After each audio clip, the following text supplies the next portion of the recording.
Hey guys, happy Monday. Hope you're doing well. It's Easter Monday, so here we are having a day of work. I don't know if you are having one as well, but basically, this is why I have the time to make this audio. Today I just wanted to kind of discuss some things that I have picked up the most during coaching sessions with my clients. And the reason why is because it may be helpful for other people as well. So, the first thing I want to talk about is something that is very popular online these days, and it's about having that dark feminine energy.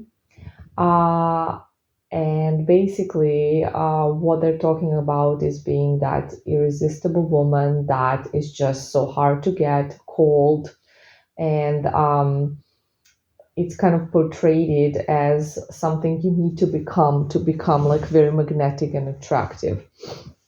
This is totally not true.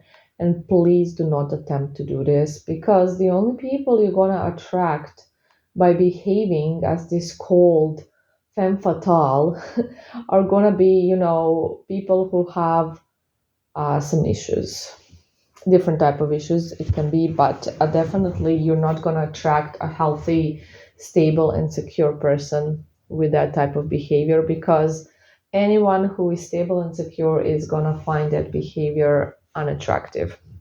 Okay, so what is magnetic and what is the energy you want to be in? First of all, it's your own energy. You want to be your authentic self. You don't want to be somebody else. You don't want to pretend to be this femme fatale. And yes, we all have our past traumas, we all have our issues, but our authentic selves, these are ourselves that do not have all of these ego related stuff going on and that are just pure and authentic. And this could be the version of you, because we have different versions, don't we? The version of you that you are with your friends when you're having fun, that fun version that is not controlling, that is not anxious, that is not needy. That's the version of you, that's the authentic you. You're not the needy desperate person you have maybe become through some past traumas. So the authentic version of you is the magnetic version of you, and it's not a cold bitchy persona. It's not. It's a warm persona. Warm behavior is attractive. And by warm, I just mean being yourself and, you know, being in the receiving mode and not in rejecting mode. So if you like someone, be warm to them. But don't be needy and desperate. It's not the same thing. So there's a difference between being kind and warm and yourself and being needy and desperate. And the opposite of needy and desperate is definitely not cold and bitchy. Okay. So I just really wanted to talk about this because I see this a lot and I hear this a lot from some of my clients because they think this is the persona they need to somehow become. It's not. You just need to be yourself. You all are smart and funny and have so many topics to talk about, and you are warm and kind and lovely, aren't you? Yes, you are. Of course, you are. So be that. Don't be insecure. Don't be needy. Don't be desperate. And don't be cold and bitchy. Why? Why would you be cold and bitchy? Why do you think that is attractive? It's not. It's really not.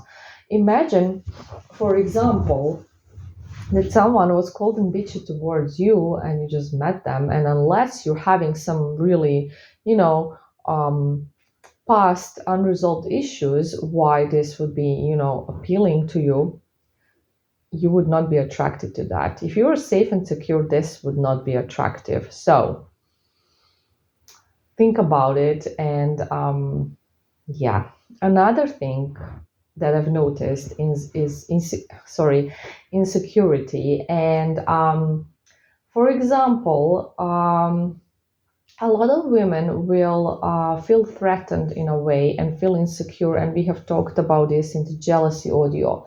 Even if their partner has some female friends that they're not even interested in, and they know this, but they just have a problem with them giving attention to somebody else. So what can happen is that usually out of just insecurity, honestly, let's face it, they're going to be saying things like, oh, she just looked so bad today, she got so fat, she is so ugly, I hate her, I can't stand her, she was so annoying, and like just like really mean things about the woman they don't even know and they've nothing wrong to them.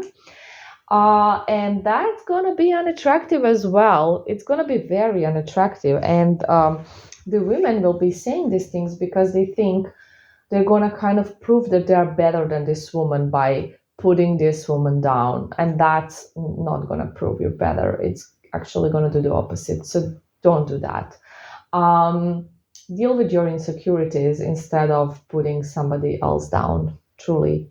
Um, just imagine if you had met somebody and this person was talking about somebody else in that way. So they were like talking, oh, she's so disgusting and she is so stupid and she is, I don't know, whatever. Imagine that. Would you think that that's nice? Would you think, oh, this is such a great person, this is somebody I want to spend my life with? No, you wouldn't. You would be like, oh, that's really mean, right? So don't be like that, and work on your insecurities, because the reason why you are talking, bad stuff about somebody else is because you're feeling insecure. And that's the only reason, honestly. That is the reason why you're doing it. It's not that this person was so horrible. It's not that this person is so annoying that you need to point it out. The reason why you're doing this is because you want to prove that you're better than this person, that you're prettier, that you're smarter, that you're, I don't know, thinner, whatever it is, right? This is why you're doing it, let's be honest. You want to put yourself up and put this person down, just like, I'm so much better than this person, so why are you spending time with this person? Why are you even having this person in your life? Because I am better, I am prettier. And this does not mean you are being prideful. You're having your pride, because pride is also only insecurity, as we discussed in the previous audio. It is insecurity, and pride is quite low on a vibrational scale. And a lot of people think that pride is a good emotion to feel, and that it means that you're confident and safe and secure, but it's actually the opposite. So think about this. Think about if sometimes you do this, and then just work on yourself, because it is a personal insecurity where this is coming from. You don't actually have anything against these other people. It's all about you. You may not believe me, but trust me, it is. It is. Okay, so in coaching, often we will go through how actually victim mentality, is created, and absolutely it's going to depend on the situation you're in. So it's hard to give a general explanation, but I'm going to give you an example so you can kind of understand. So imagine if you started dating somebody, and you may be feeling really good, like really safe and secure, and you really worked on yourself.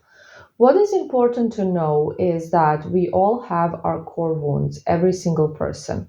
So everybody has them, everybody, and everybody has past traumas, and everybody has limiting beliefs and insecurities. And this is because when we are kids, every situation that happens to us and everything somebody says, every single thing gets stored in our subconscious mind. And our subconscious mind creates this program that our conscious mind runs. And this is something that needs to get reprogrammed. But our wounds, our core wounds, they can never be healed, no matter how much work we do. So we will always have them. And all we can do is, just handle them the best way possible. Sometimes everybody will get triggered no matter how much they work on themselves. And because it's a part of life and because we need to learn and grow, and by getting triggered, you can kind of see if something triggers you, you can see, okay, this is something I need to work on more, and this is something I need to, this is some lesson is here still for me. So basically, imagine if you started dating somebody and something is suspicious and something is off.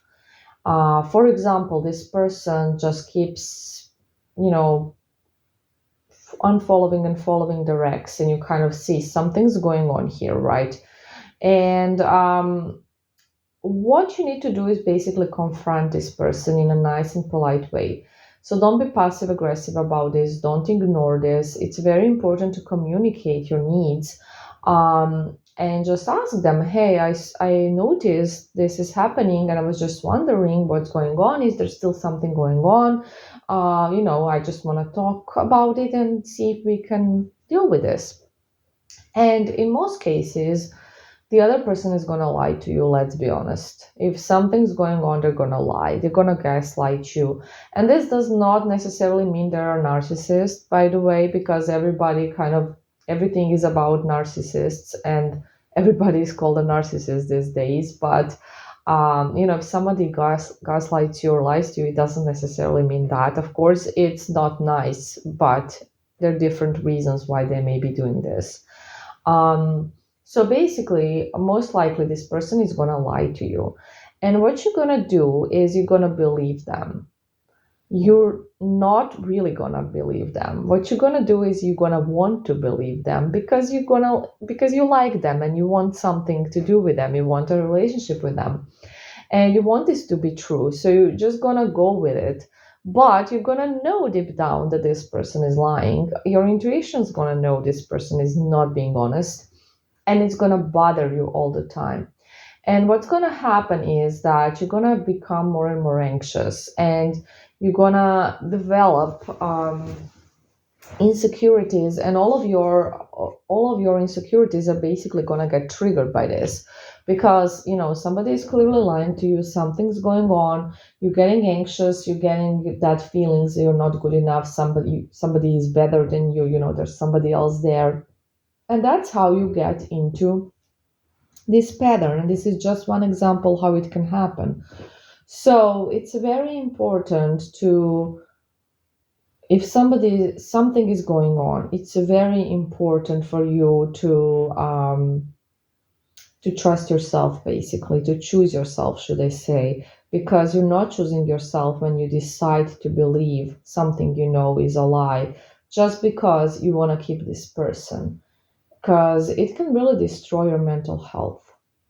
So it's very important to put yourself first always.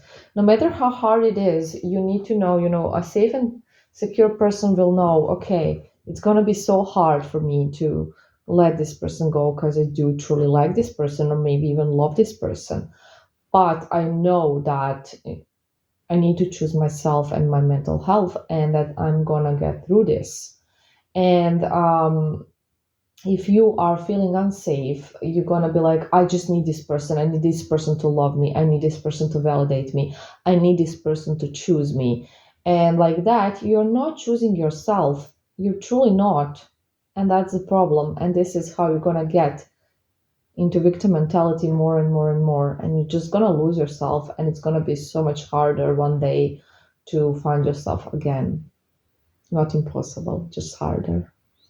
So I hope this makes sense to you guys and you kind of understand some processes that we go through internally a bit better, because everything happens for a reason, everything comes from somewhere, and we just really, all of us should really learn to know ourselves and to understand what's happening, where are we reacting from, what's going on. It's so crucial, because you don't want to go through this life mindless, not being aware basically about what's truly going on, being unconscious in a way, right?